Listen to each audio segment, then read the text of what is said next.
Mula lalawigan ng Isabela ay tara samahan nyo nga akong bumiyahe sa lalawigan ng Nueva Ecija. Jerome Tugade is back, also known as Incu Vibes TV. Istibis ka lang, balong!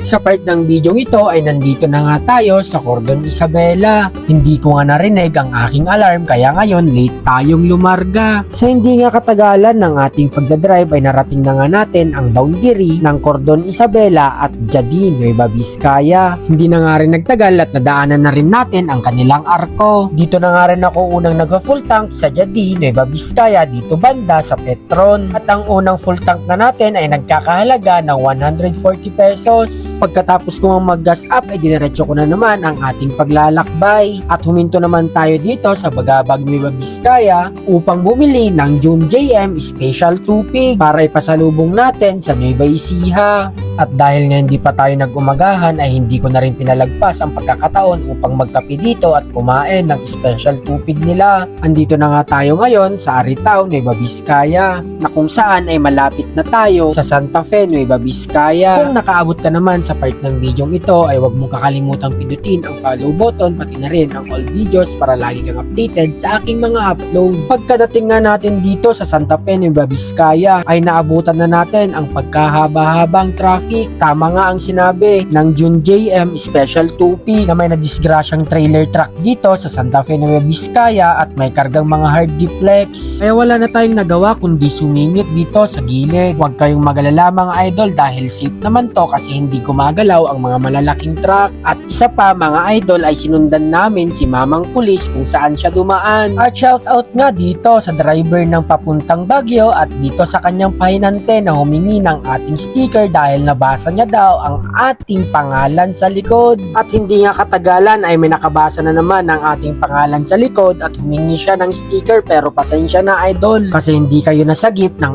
aking camera. Left and right nga ang pagbibigay ko ng ating sticker dyan. Kaya kung sino man kayong mga nabigyan ko ng sticker mga idol ay mag-comment naman kayo dito sa ating video. Pagkatapos ko ang mag-feeling sikat dun banda ay dinerecho ko na ang aking biyahe dahil umusad na kaunti. Pahinto-hinto nga ang ating pagdadrive dahil kung tatanungin nyo kung hanggang saan ang traffic ay umabot lang naman ito hanggang Karanglan doon banda sa unang rock shed.